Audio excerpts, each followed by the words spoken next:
There we go. Well, welcome everybody. We are, I appreciate all of you for being here. We're going to talk today a little bit about, oh, CWC has the whole room. Awesome. Good idea.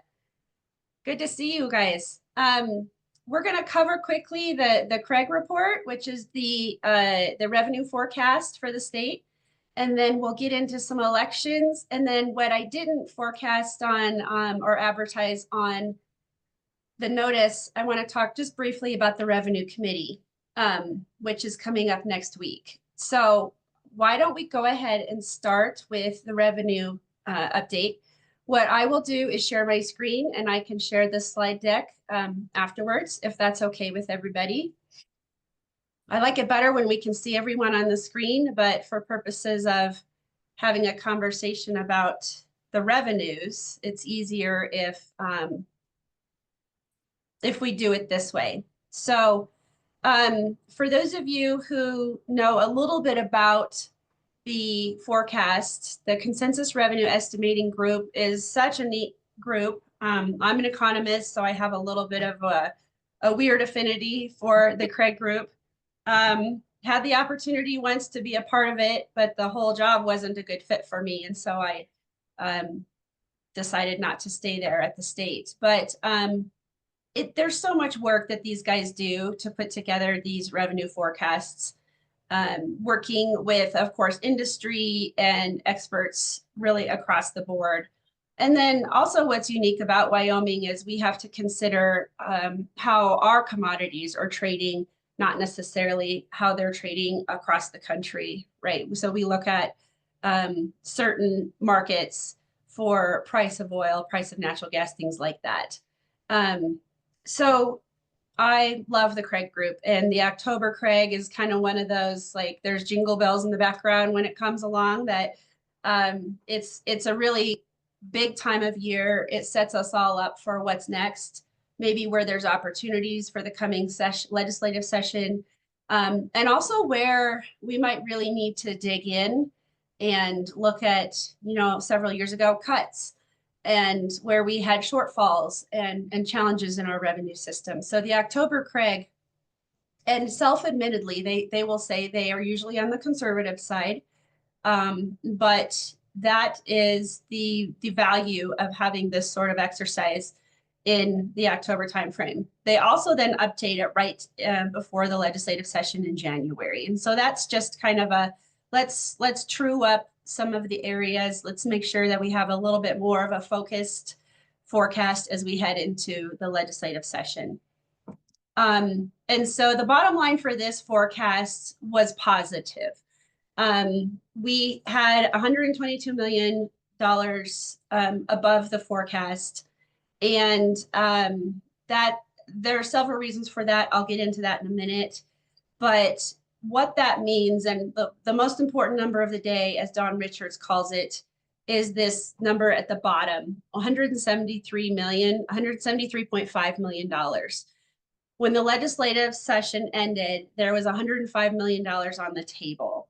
And now with the CREG forecast and how all of the ebbs and flows work among the accounts, there's $173 million available to the governor as he sets his budget.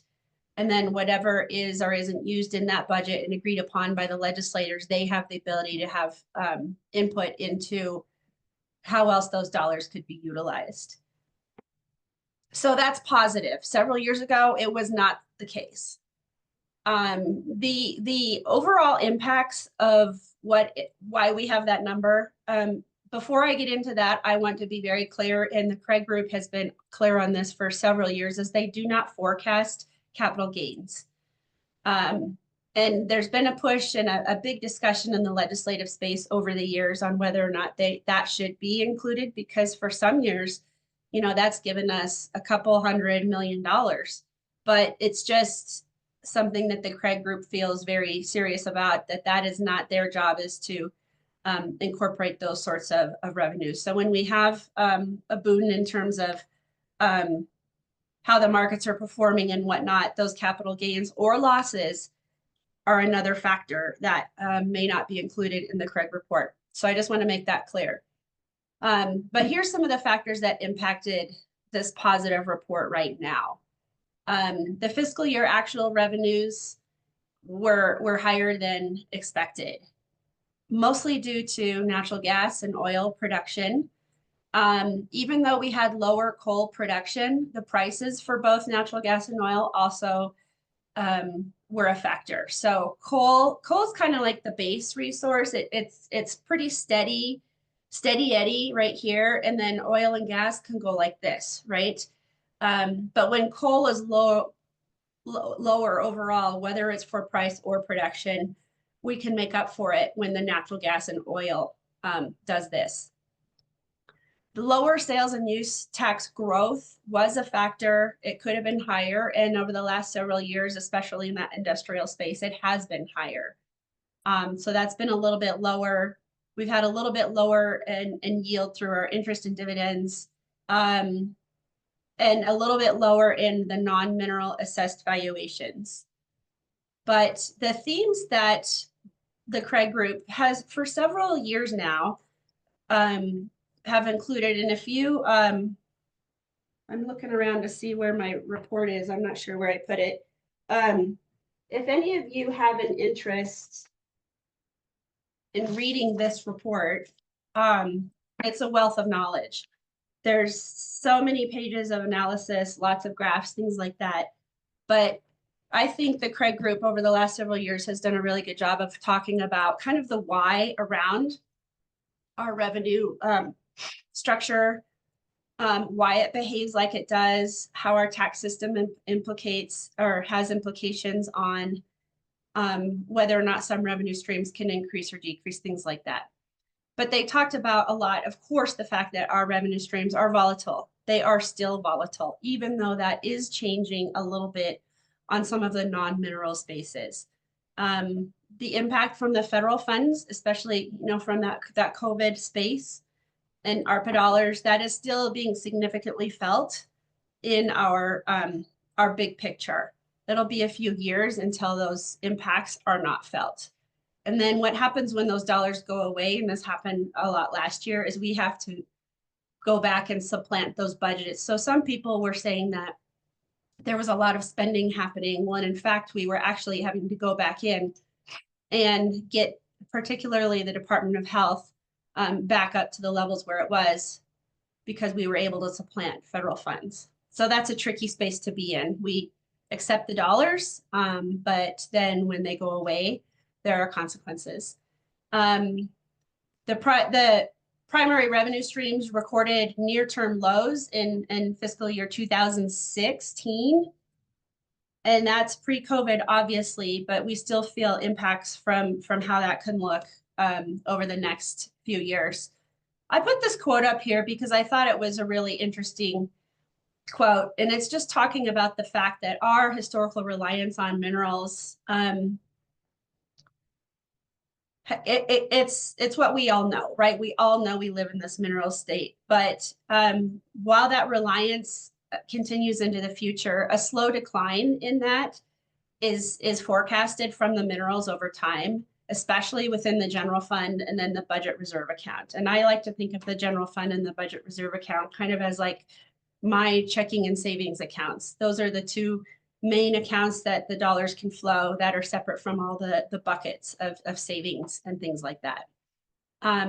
Interest earned from, and people like Bob probably know this, Bob Leibrick with his work with the retirement system, but the dollars we're receiving from our permanent mineral trust fund, the interest earned off of that is now up to about 20% of our budget.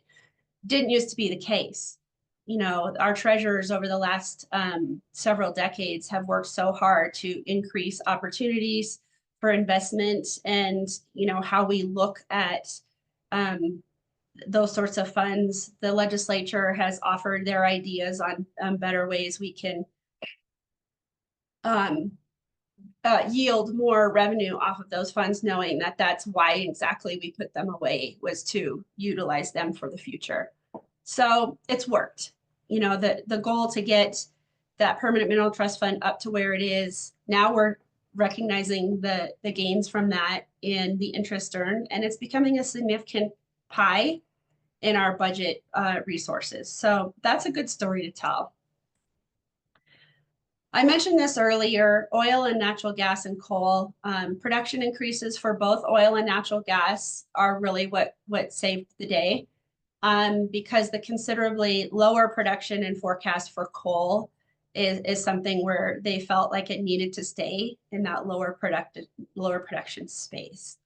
Even though the forecasted prices for oil and natural gas are lower, other things like weather and world events have more impacts on those commodities than coal. And so we just never know what might happen next year or even the next few months. If we have a brutally cold next few months, that's always good for the energy companies. I also wanted to mention the overall assessed valuation, because especially the community colleges, we talk about that for the you're all assessing mills, and what that looks like matters to the colleges. When we talk about the revenue committee and the work that they'll be doing, they're talking about especially residential property tax relief. So I'll get into that a little bit later. But the total assessed valuation decreased by $2.3 billion, and that was due to some of those declines that I mentioned. But I don't have the chart. It's in the CREG report. But if you look at how the overall assessed valuations have played out over the years, you know, we had some of our highest assessed valuations in the last several years. Aside from 2008, where it was 29 billion, now we're around 34 was in 2022. So it does change. And this is something that is good for everyone to know, including legislators, is that because of our cyclical, volatile economy, these assessed valuations may indeed not stay at those levels. As we saw from 2009, they dropped, now they're up. We'll see what happens.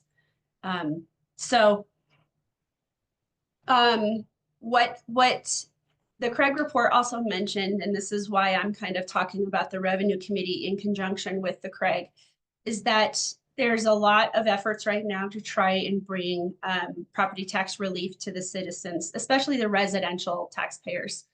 Amendment A passed on the election, as you all probably know.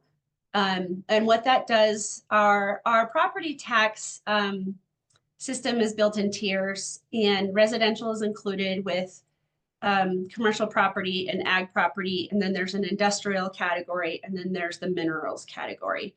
And because of a bunch of lawsuits from several years ago, there's it's in statutes that you can't change one of those tiers with beyond a certain range from the other tier. I hope that's making sense. So legislators couldn't drop the value for residential because of that limitation. So what they did was pass a bill last year to put it on the ballot, which was what you saw, Amendment A, to separate residential out. So it's to create a separate tier for residential so that they can, if they want to, lower the tier for that beyond the tie to the other tiers in that property tax valuation process. So we'll see what happens. The Revenue Committee has like 5 or 6 bills on the agenda for next week, and they are ranging from everything from homestead exemptions to caps to looking at an omnibus bill, I call it, because it's kind of throwing everything at the wall in terms of granting other industrial properties relief, but maybe increasing sales taxes. It's kind of that Harshman bill that he brought up last year, House Bill 203. It's got a lot in it. I do not think it's all the way thought through. I also haven't seen numbers on it, so I don't feel confident that that is something that we need to run with right now. But considering the role of property tax relief and how all of this runs down is something that we all have to pay attention to. And so what I will say, and I've been talking to the Dr. Moritz and Michael Swank at the commission, is we all need to pay attention. Your colleges, please work with your treasurers and your assessors to make sure you understand whatever is coming through, how it impacts your county and your college particularly. So I'll be on top of it. I think given the fact that there's a huge increase, which I'll talk about next in the election, we just don't know what will survive and what we'll be looking at now versus come January. So put a pin in that, okay? This is getting into the election stuff. So are there any questions about the CREG report that I can answer before we move on to elections or even property tax issues? Aaron, this is Bob. Go ahead, Bob. One of the issues I think we're going to be dealing with next year that I don't think is getting a lot of attention is the 50% reduction in taxes for long-term property owners, because that was not funded by the legislature. So we'll see a decrease. I'm seeing very strong conversation among the seniors in this community that they're ahead of it. They're on top of it and making applications right now. So that'll impact us during the next budget cycle. Yeah, you're right. And this is what's going to be, I think, before they talk about all of these bills, Bob, next week, is a summary from the Department of Revenue on how all of the relief programs have, where they are right now, how many people have applied, what is the dollar impact, all of those things. So that'll be good to hear. And I think that is already posted. So if, I can push that out in a summary with this as well. But you're exactly right. The backfill conversation is not super popular among legislators right now.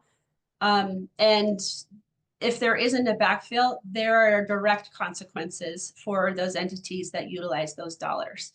And we're in that space. So that is something that we have to watch. So when I get up there and talk about the impacts, I will need to know, especially when we know what bills we're really rolling with during session, we'll need to know the impacts. And so whether it's working through your colleges, through the commission, or directly to me, that is something we need to figure out what those fiscal impacts will be. And for the seniors, the form just came available this month. So okay, they're not going to have much statistics for next year because they can file until May. So well, and that's part of the problem, Bob, is a lot of these haven't taken place yet, or they're just getting started. So I feel like it's a little premature to act this session until we have some hard data.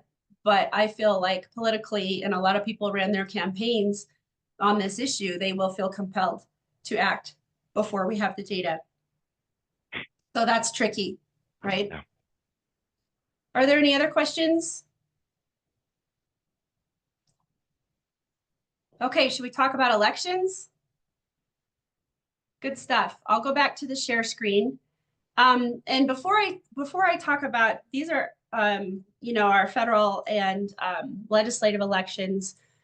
What I haven't gathered yet from the colleges, so I'll put an email out if that's okay, to the colleges, is where the trustee elections came down. I know my college, but I don't know all of them across the state. And I know Casper's because I get the Casper Star. But I would like to get a picture of how all of the trustee elections played out so that we, you know, so that we all know. And then, of course, all of the colleges will elect or select, however you do that, your WACCT representatives. And so just making sure we get all of our lists up to date, things like that.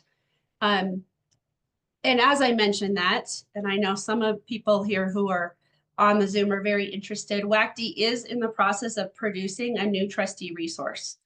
It's something that really wasn't driven by the board so much as people just saying, Erin, what resources are there? You know, aside from ACCT or whatnot, what else can we do? And so the cool thing about my counterparts in the community college association world is that we are not proud or shy to share. And so Texas has a wonderful resource that I said, can we kind of copy and use that and then make it Wyoming specific? And they said, absolutely. So that's the template that we used. And we're in the final stages of proofing that and making sure we're not leaving something out. But we cover everything from, you know, how does our family work in terms of the commission, the colleges, WACCT, what each of our roles are. We talk about funding 101. We talk about mill levies, how each of the colleges tax and what that looks like. And then we get into the duties of trustees. So I think it's a good resource. I'm sure it's something we can build on. You know, once you build it, you can always tweak it in years to come. So I'm excited about that. So let's go back to the election, and I'll go back to my slides. Congress, and to no surprise, right, Harry Hageman, Representative Hageman and Senator Brasso won overwhelmingly, and that wasn't a shock to anybody. The state carried Trump. No surprises in any of that based on our demographics. Senator Lummis is midterm. What happens next is Senator Trump, or excuse me, President Trump, he's not the senator.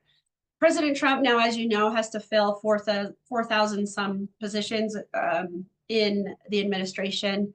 And we're hearing that at least Senator Lummis so far has been named publicly as being on the short list for the Department of Interior. That would be a wonderful position for Wyoming to have someone that high up in that space because of all of our federal lands and whatnot. But we'll see. I'm sure there might be others in the state who are tapped for significant positions. So that's really what's happening right now. I know all of our offices, Hageman, Barrasso, Lummis, have submitted names and are working with the transition team to fill those positions. Trying to get this to advance. It's not gonna work. Hold on. I'm gonna stop sharing and just go back in.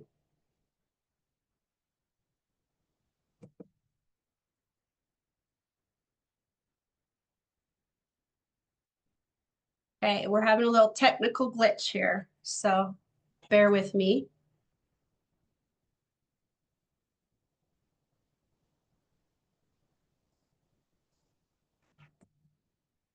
Okay, it's working there.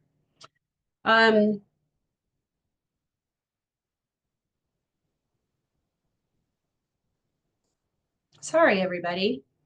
This is what you get, is my technological skills. It works when it works, but when it doesn't, it really screws us up, right? Okay, it seems my screen is not interested in advancing while I'm trying to share, and I'm not sure. Okay, I'll do it this way. Got it. We figured it out. All right, so let's talk about the Senate first. I'll talk in general, and then I'll go college by college so that you can kind of see where things changed. Not a lot in terms of Republicans and Democrats changed in either house. Poor Democrats. We only have 2 Democrats in the Senate. And the Republicans, yes, there's 29 of them, but they're split, as you know. They're almost equal in the Senate in terms of Freedom Caucus and what we call Western or Wyoming Caucus, which is not the people who just do not identify with the Freedom Caucus for whatever their reasons. And so in the Senate, it's an interesting dynamic. I am hearing almost daily that there is a new conversation, I won't say deal because that's not how it is, but a new agreement as to who will be Senate president and then vice president of the Senate and then committee chairman. I'm hearing there is a faction in terms of that Freedom Caucus. They are not all standing together in the Senate. And so there might be some opportunity for the Wyoming caucus to align with one faction or another to still weave in some Wyoming caucus people in terms of leadership. Totally rumorville. It's what everyone's doing right now is just, talking. And my Senate friends say they are on the phone every single day talking about this. So it's going to be really interesting to see how that plays out. Aaron, when is that election held in December? When will we know? It'll be in November, I think. Usually it's this next weekend, but I've heard, and I'll find this out when I go to the Business Alliance. I'll find this out this week. I think I'm hearing it might be the week after, so it'll be in November, where they caucus and they determine who's leadership and then who are on the committees and who are committee chairman. That's what John was referring to. So the House also didn't change much in terms of the overall demographics between Republicans and Democrats, but the balance of power absolutely shifted. And this happened in the primary. It was reinforced in the general. Freedom Caucus does have the majority now. I think that I don't have there, there's a few new people where not everyone knows everyone yet. And so even if they campaigned or took dollars, we still don't know how they will vote and where they will align once they get down there. And so I think it's around 34 votes now, our Freedom Caucus. It might be a few more. So it's definitely a majority. Huge turnover. And we've seen this before. And the House, of course, because it's every 2 years, generally does have more turnover. However, it was a pretty big year. There was one upset in the House, and I'll talk about that a little bit later, in Fremont County, where a Democrat did beat a Freedom Caucus member. But some of the other Democrats, especially in my county, who were trying to, in open races, go against Republicans, they were not successful. So the Democrats really had a rough go, even though it's kind of, especially the last a few decades, been a rough go for Democrats in terms of getting people in those spaces. So again, and I mentioned all of this after the primary, the current Speaker of the House, the Majority Whip, Speaker Pro Tem, they are not returning. That doesn't mean they're not going to be in that space. They're not going to be in the House of Representatives. The Southwest and the Southeast corners of the state really took the most hits with incumbent losses, though as we all know, there were incumbent losses all across the state. There's significant changes in committee chairman, although this would probably have happened anyway because of, especially in the House, the Freedom Caucus coming into the majority. But we're losing House Education, who is David Northrup, House Travel and Rec, Representative Sandy Newsom, House Corp, Jared Olson. Now he did win his Senate bid, and so he will move over to the Senate. But as a chairman of that committee, that's a pretty technical heavy committee in terms of utility issues and election issues. And so losing him is a big loss. House Minerals is Don Burkhart. He retired. Labor, Health, both chairmen on the Senate and the House side. One retired, one lost their election, Representative Zwanitzer, which was an upset here in our county. And then the Appropriations Committee lost 5 members, but I think that Appropriations Committee is going to look completely different. I am hearing, so this is what I'm hearing on the House side in terms of leadership. Majority Leader Chip Nyman is likely the next speaker. I'm not hearing, I'll hear more this week. I'm not hearing lately that there's a challenge for him to be speaker.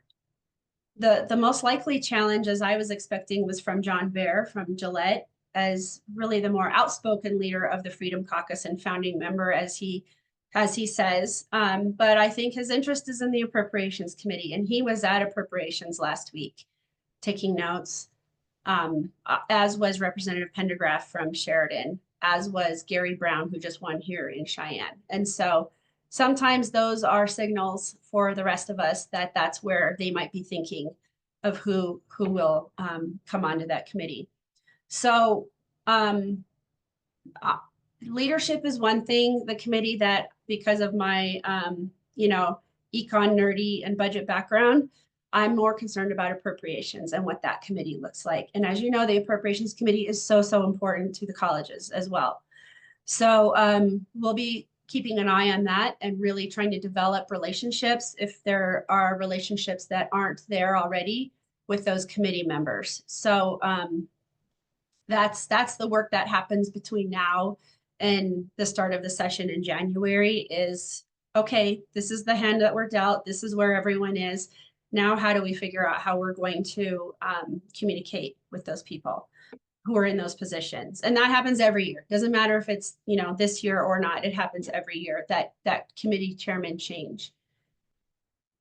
So let's talk about how things impacted the colleges. Are there any questions before I move on to that?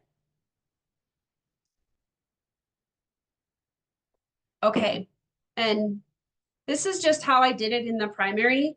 For Casper College, my little code here is that the red ones are the people who are not going to be there anymore. To the best that I know, their affiliation, it's in the middle, and then who the new person is. If there's no name like Senator Landon, that's because he wasn't up for election. So, and Senator Ide, they're still there. Significant changes for Casper College was the upset, I guess, of Julie Jarvis, who identifies, I think, more with the Wyoming caucus over Jeanette Ward from right there in the heart of Casper. Others that were open were O'Hearn and Obemuller. Walters was also an upset with Jamie Lean going in there. And then some of these others were open seats. And so Casper, you know, interim president Cosine and his trustees will have some work to do to establish relationships with some of these new people. Five new legislators is not insignificant for Casper. So I'll do anything I can do, Brandon, as I mentioned earlier, to help with that. I don't know any of these new people. I've just met Julie Jarvis once. So I'm hoping some will be at the forum here. And this week in Laramie, it's the best place to meet people like that if they're there. So let's look at CWC. Oh, I didn't highlight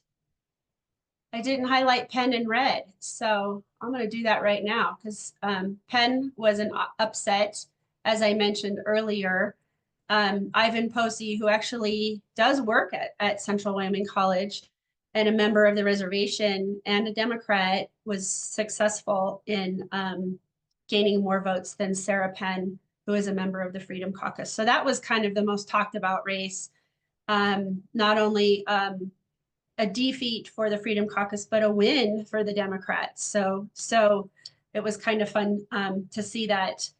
But not a lot of other changes. You know, in Central, CWC covers a vast surface area with Teton County and other parts of Fremont and around there. And so those others didn't change, Hot Springs County and whatnot. So not a lot of changes, but a couple of significant and a big loss with Ember Oakley as well as being a great supporter and someone who really understands the colleges. Aaron, this is Tracy Swanson. Could I just say a quick message? You bet. I did take Laura Bratton out to lunch and visit about it, and she was very positive about the college and the funding that. I mean, it's all lip service. I don't know what'll happen, but I was pleasantly surprised. Okay, for Sheridan College, we'll get to that because she took Cyrus's place, right? Exactly. But okay. I need to run, so that's the reason I wanted to make sure I told you that. Okay, thank you for that. So what Trustee Swanson did was took her out to coffee, and let's talk about the college. This is what I implore all of you to do, especially with these new people. There's so many. It's going to take me some time to get to know them. I met some of them at the Business Alliance and over the summer, but not a lot of them. And some people just don't go to those sorts of things. So I really implore you to invite them for, it doesn't even have to be something big and fancy. If it can just be two of you, maybe two trustees or your president and a trustee, make it approachable and not intimidating, and invite them out and tell them about your college and see if you can find that little tiny connection that they also have to the college. That's the magic sauce there. And then communicate it with me. That's what I ask too, is just let me know where you think people are, because I'll be reaching out probably a lot more than normal because I don't know the lay of the land right now and who we're dealing with. Eastern didn't see a ton of change, but some big ones. Anthony Bouchard, who is just outside of Cheyenne here, was replaced with Darren Smith, who's he's self-proclaimed a big Freedom Caucus person and has run before for several offices, I think Congress as well. And then Schlegel was beat by J.D. Williams. And if you recall a few years ago, Schlegel beat J.D. Williams by a couple of votes. They're neighbors even, and they know each other well. J.D. Williams is a big supporter of the colleges, and I know him well. He'll be great to work with. So otherwise, Eastern doesn't have a ton of changes, but Eastern has some people in here who are likely going to be in leadership. I mentioned Chip Nyman earlier. Senator Sherry Steinmetz, I think, is running for a seat in leadership in the Senate. Representative Haroldson, I think, is looking for a seat in the House. I'm working with Haroldson right now to talk about gun-free zones. He's going to be running that bill again this session, and he's so far been very open to having a conversation with me, and I'm trying to set it up to have some other college folks as well. We just can't quite get our schedules to align, but it will happen before session. So that's good to know. Let's talk about Gillette. Look at that, no red on Gillette. So that's good news. In fact, in the fact that we know everybody and where they stand. And Gillette has been working hard to establish relationships with these folks, and several times a year inviting them to meet with their trustees, and have included me as well. And I think that's been a very good process, for Gillette. But again, I mentioned Representative Bear, Chairman of Appropriations, possibly. I think Knapp may be looking for a chairmanship as well. But people like Driscoll and Barlow maybe are not in leadership positions anymore. So that'll be interesting to see how that shakes out. LCCC, significant turnover. I already mentioned in the primary, the Zwanitzers, Dave and Dan, father-son, both lost their primaries to Freedom Caucus folks. And so Ann Lucas has run before against Dan Zwanitzer. Both of them identify with the far right. So we'll have to see how they play out. The Democrats here, Chestick, Sherwood, Provenza, are all over in Laramie, and they did prevail in their general elections. But I mentioned here in my county, the Democrats were not as successful. So I mentioned Representative Olson did win. Oops, sorry about that. Win his race for the Senate bid to replace Senator Ellis. Senator Furphy, that was an open election. Gary Crum, who's the father of our famous Frank Crum, now Denver Bronco, Wyoming Cowboy football player. But Crum has been very active in the Republican Party for a lot of years. But I think so far he's identified more with Wyoming Caucus than Freedom Caucus. Here in Cheyenne, Hornock lost to Geringer, who also then had a general election contest, and he is the son of Governor Geringer, and Rob is someone that I've known for a long time, and I think he'll work hard to try and find balanced perspectives in his work. Sorry, I'm gonna not touch my mouse is getting the better of me. On the south side of Cheyenne, Representative Trujillo was beat by a former legislator and former Democrat, Lee Filer, who this time ran as a Republican and was successful in beating Trujillo. So it'll be interesting to have Lee back and see how he identifies working in this space. The seat vacated by Representative Henderson, who is on appropriations. And lots of appropriators are on this sheet. So Laramie County loses a lot potentially on that committee. Representative Henderson lost his election, the primary, to Gary Brown, who then did prevail over a very strong Democrat and who I think had a pretty good chance, but in the end was not successful. So that was a big change. Representative Nicholas was successful. However, he likely will not be chairman of the Appropriations Committee anymore. And then a gentleman named Jacob Wasserberger. Yes, he's related to former Representative and Senator Jeff Wasserberger. I think a nephew or something like that. But he also beat out former Representative Sarah Burlingame for that seat to the Freedom Caucus. So Laramie County changed quite a bit in terms of moving from either Democrat or Wyoming Caucus to Freedom Caucus. So for Northwest College, we had just a couple, but significant, with Northrop and Newsom both being, known quantities and very strong supporters of the colleges, both going to the Freedom Caucus with their elections. The rest stayed in their places. So that's not a ton of turnover, but it's pretty significant turnover for Northwest College. And then for Sheridan College, a majority changed here for Sheridan College. Kinski retired. Representative CREG moved over to run for the Senate, and he was successful. So we have a few from the House moving over to the Senate. So that helps bring some, for that side, the Wyoming caucus coming over to the Senate side. Representative Jennings was replaced with Thomas Kelly. Crago's seat went to Marilyn Connolly, and then Lori Bratton. I have Freedom Caucus here, but this is where I'm saying I don't really know. It depends on how people ran, what others like me think where they stand, or what they've outwardly proclaimed. But it'll really come down to how we see them vote and where they align when they get to Cheyenne. So just keep that in mind with a grain of salt, if you will, that I don't know all the way, every single person, how they affiliate. This is just where I think they have been.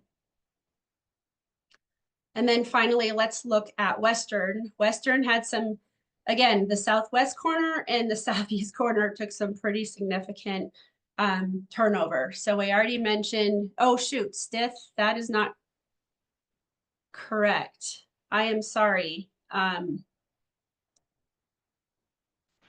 don't have that correct on Stith. Stith lost his election and it was to a far right person. This slide, apparently I didn't get changed. And Burkhart went to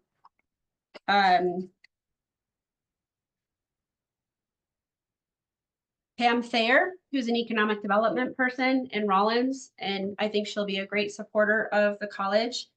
Nemiak, I believe, stays the same. Baldwin changed. Summers, because he went for a bid for the Senate and was unsuccessful. I think Schmidt is a former Game and Fish commissioner, if that's right.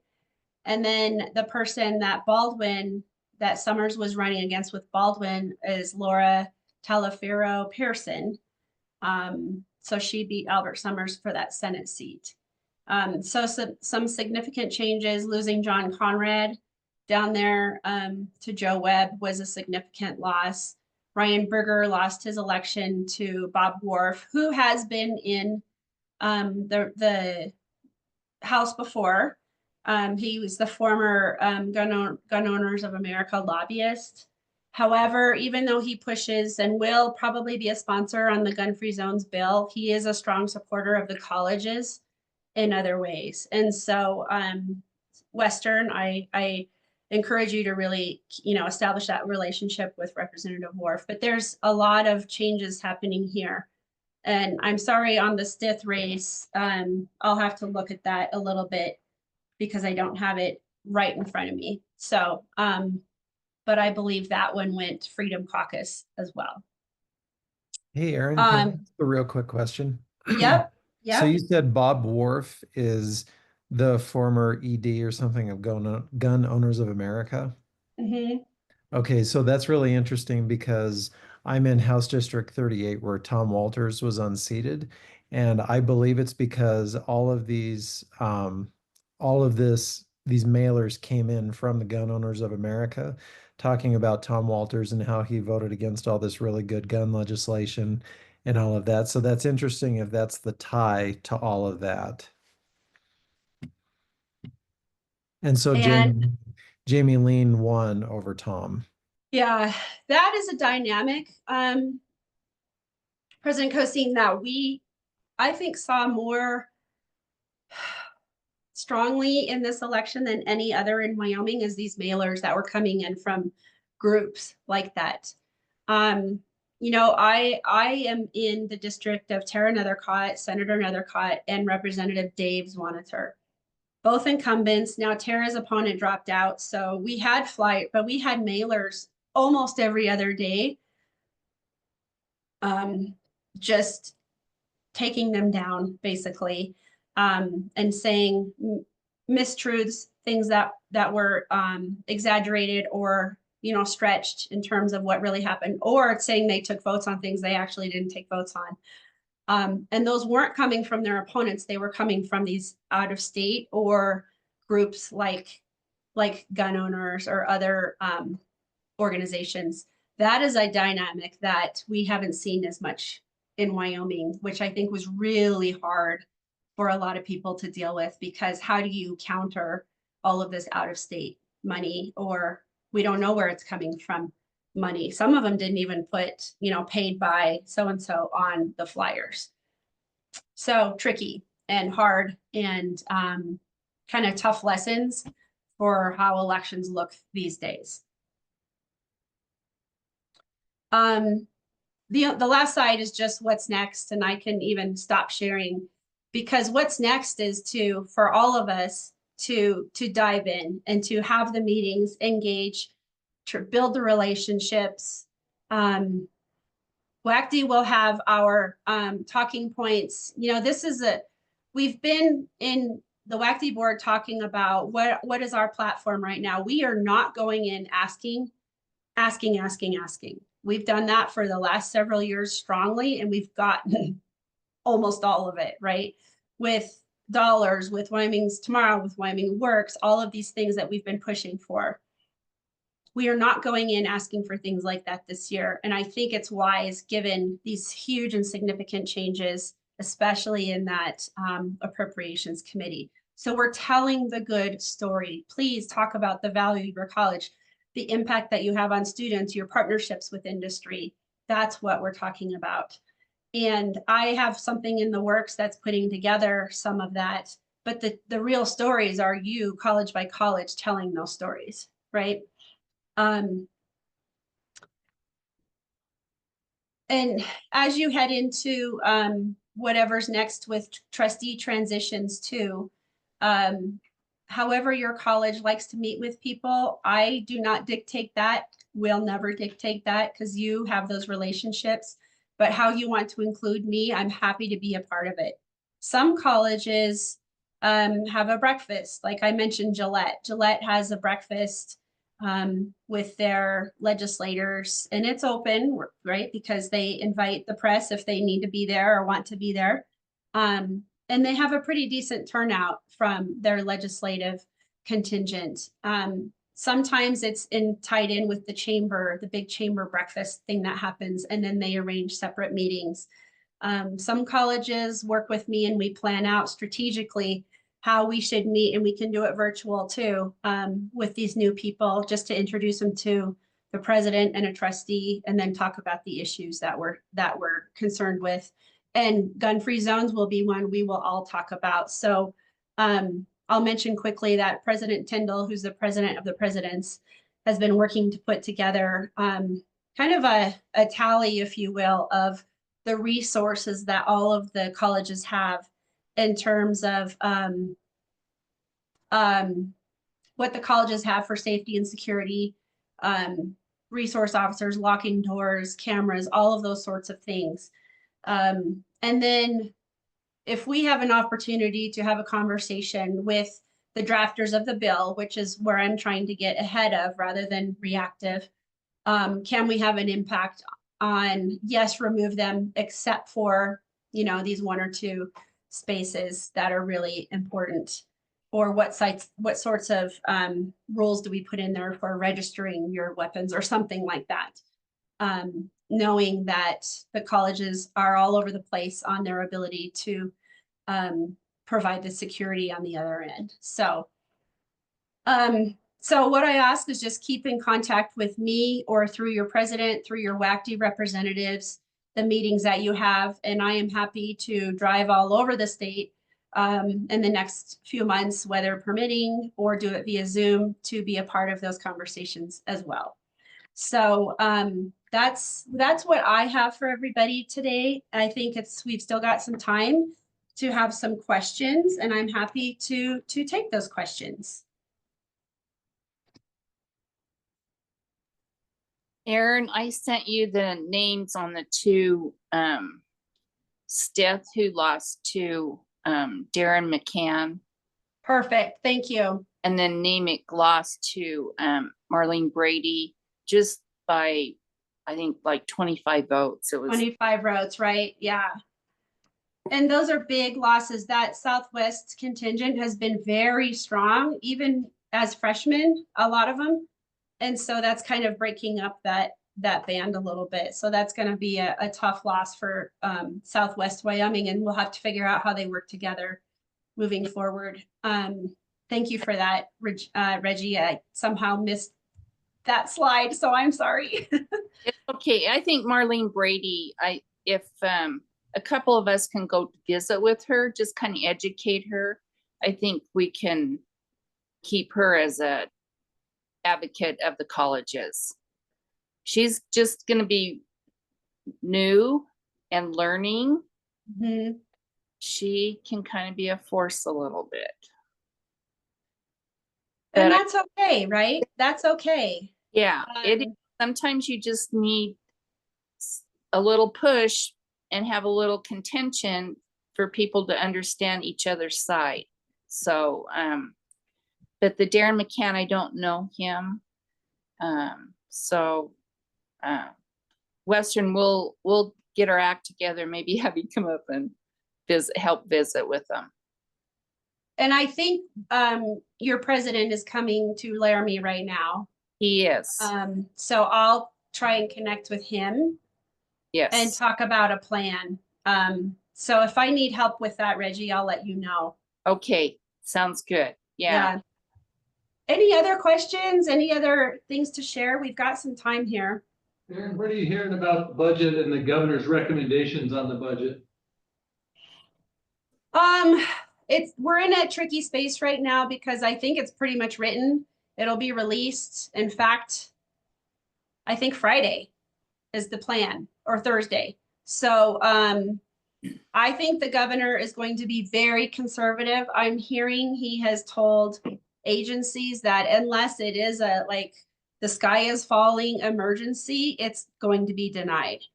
And so for a supplemental budget, which is what this is, I think that's where things are going to be, even though like the commission is asking for this significant software system, which impacts systems for the students at all of the colleges and has been in conversation for several years. I am not confident that even that will be approved. I don't know, but I have a feeling we're going to be kind of starting over. That technology issues are very significant. So John, I feel like it's going to be a very conservative budget. The governor's strategy, no one has said this to me, this is just my opinion only, that he's going to present a very conservative budget. If the legislature wants to put it in there, then they're the ones that can do that. Aaron, that's consistent with what I was hearing. This is Bob Okay, from the Wyoming Retirement Board. That just, you know, we were looking for additional staffing and we're trying to decide even where we go with that. So, right. because it was kind of a 2-year plan, but I think you're dead on from what I was hearing. Yeah. I think the governor will even tee it up a little bit as he's the closing speaker on Thursday. I think he might even tee it up in his remarks, and it might be released, which is remarkable. The Governor Gordon's administration has released the budget 2 weeks early. It used to be December 1. So it's kind of nice that we have just a couple of more weeks to know what we're dealing with as we head into December. So the governor will release his budget, and then the appropriators already have on their schedule, I believe they start December 9th. And they'll work for a couple of weeks to call in all of the agencies and mark up their budget now. And then those newly appointed members of the committee usually come down and they just make a big, they fit in where they can so that they can learn and hear the discussion. But that appropriations committee, the new committee, will meet in January before session, and they will likely make that budget their own because it'll be a completely different committee. So expect a ton of changes. Same for the revenue committee. Whatever happens with all of these property tax bills, I don't know, because there will be a new chairman and a new committee, and we kind of start over during session. So that's the hard part about a supplemental with an election year in there. So it's going to be, we're going to be more reactive than we want to be. But the good news is that we have achieved so much on what our messaging has been for the last several years that to just tell the good stories of the colleges is really not a bad place to be. And the impact on workforce and partnership with industry, those are things that matter to even, the Freedom Caucus as well. So it's a good story. And I think you all have a tremendous opportunity to make impact there. Aaron, just another thing to mention, you're watching the guns discussion. UW has formulated their draft and it's not released yet. I have no idea what's in it, but it will drop no later than tomorrow at 5 p.m. on their Board of Trustees website. So Wednesday at 5 p.m. we can check and see what UW's board will be drafting for guns on their campus. Okay, thank you for that, John. And what I can tell you is that UW did, they did a survey, I believe, of faculty. I don't know I think, and students. So many of the presidents I know talked about that, and there's pros and cons for doing things like that. But UW did do that, and I have a feeling that the trustees will be taking that data. I'm a little surprised that they're going to say something on gun-free zones, because typically they don't say a lot. But if they did the survey, you kind of have to respond and say something when you do it, which I know is part of the conversation. So now, they are going to drop their draft.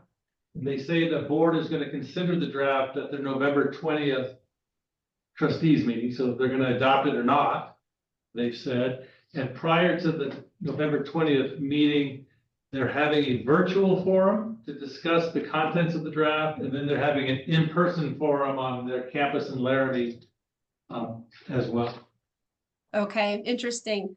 Well, that's interesting. I will, and I'm in communication with their government affairs person. I don't know if their government affairs person is working with Representative Haraldson. I am, and so we're just, making sure that the legislation turns out in a way that it needs to. But just stay tuned on that issue. That's probably the biggest issue we're all going to need talking points on for the colleges. Thank you for that, John. Okay, well, if we don't have any more questions, I think we can successfully say we're coming to an end. Thank you all for participating. Again, this has been recorded, so I'll release that. I'll also add the Revenue Committee resources and send out a summary of what happened. I think the PowerPoint from the Department of Revenue will be of interest to everyone as well in terms of relief programs. And if there's anything else that you think would be helpful that I may have missed, just reach out and give me a holler. But I just want to make sure we have our communications very fluid, especially over the next few months as we head into the legislative space. So thank you for being here, all of you. Aaron, if you can hang on just a minute, I've got a really technical detail I want to talk to you about for 1 minute, if that's possible. Okay, I'm going to stop the recording. If I can find the button.